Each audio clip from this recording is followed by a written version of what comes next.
Je n'ai jamais été à sa tombe parce que je ne pouvais pas admettre que Matoub Lounès, il est enterré. Je n'ai jamais été à sa tombe parce que je ne pouvais pas admettre que Matoub Lounès, il est enterré. Voilà. Et ton expérience à Ouled Fayet, donc c'est à la banlieue d'Alger, pour préciser, oui. C'est le studio quand même d'un grand artiste aussi, oui, qui s'y connaît très bien, Saad Kazzi. Vous avez fait l'hymne à Boudiaf, le président algérien assassiné en 92, oui. Et vous avez travaillé là-dessus pour une Algérie algérienne, pour Femazir et tout. Oui. Cette collaboration, cette harmonie, ce courant qui est passé entre toi et Matoub, comment tu l'as vécu?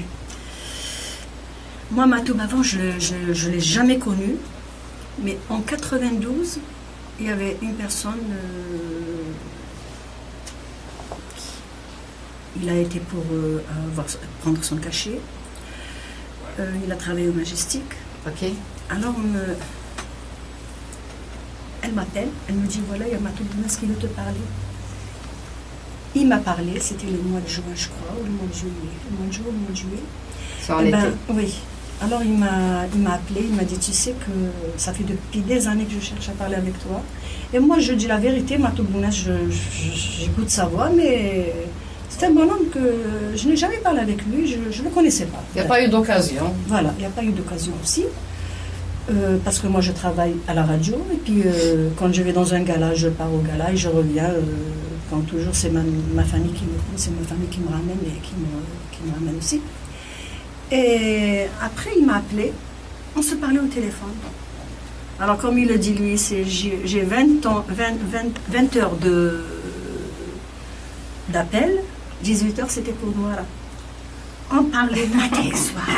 Je ne sais pas, des fois, je me disais, qu'est-ce qu'on a raconté pendant 1 heure ou 2 heures? Enchanté, il me disait ce qu'il faisait. Et puis, voilà, il m'a proposé de faire l'album avec lui. C'est une personne que, heureusement que je n'ai pas dit non. J'ai pas regretté. J'ai pas regretté aussi de le connaître. Voilà, c'était un bonhomme qui aimait beaucoup la vie, qui n'avait pas de chance aussi. Il n'a jamais eu de chance dans sa vie. Parce qu'il a été très... Non, je ne sais pas. Trop sincère. Il était trop sincère au point qu'il a tout perdu. Voilà.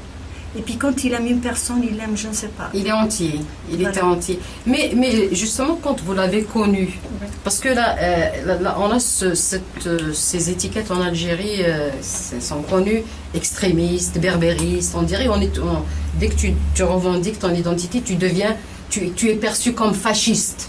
Alors que lui, il était vraiment entier dans sa cause. Il était vraiment coréen dans sa cause. Peut-être même certains berbères, ils le voyaient comme extrémiste. Mais vous, quand vous l'avez découvert, vous avez découvert un autre Matoub. Exactement. Complètement différent. Complètement différent. Et moi, je vais vous dire une chose. Si on aime cette langue, moi, en 62, je ne parlais pas bien le kabyle. Je l'ai appris à la radio. Et merci beaucoup, maman, qui m'a appris le kabyle. Le kabyle, c'est dans le sang. Si je n'apprends pas la langue de ma mère, quelle langue que je vais apprendre?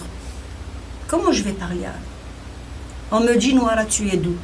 Je suis d'Azazga, je suis algérienne. Moi, je ne peux pas dire que je suis venue de tel ou tel... Hein? Alors, le kabyle, il doit rester kabyle, c'est tout.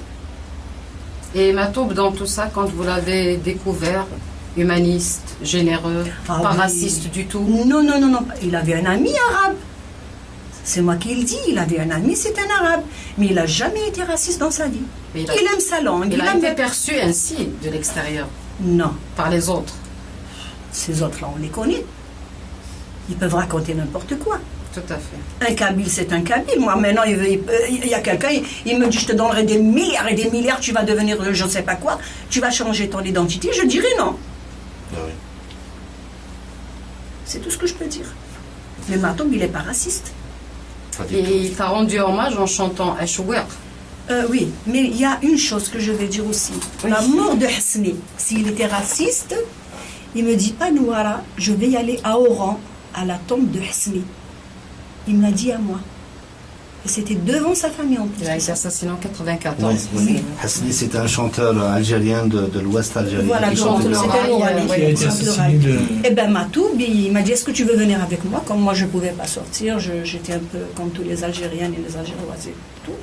Et ben il m'a dit, est-ce que tu peux venir avec moi à la tombe? J'ai dit, non, je ne viens pas. Je ne sais pas s'il a été ou il n'a pas été. Ça, je ne peux pas le confirmer. Ce qui fait, il n'est pas raciste. Non, pas du tout. Voilà alors. Nous qui l'avons connu de près, hein, et il n'y a rien de raciste au Matoub. C'est quelqu'un de sincère, c'est quelqu'un de fort, c'est quelqu'un. On ne peut pas le décrire. Hein. Jamila, on l'a connu. On l'a connu de près. Moi, je l'ai Matoub, il ne connaît personne. Ouais. Il connaît son mandol Ouais, et sa chanson. C'est tout. Et sa Kabylie. Voilà. Et ses montagnes. et c'est Voilà. mental. Et ses Et montagnes. c'est quelqu'un, depuis son absence, ça fait un vide un petit peu dans la Ça fait un grand vide. grande Non, mais Un grand vide.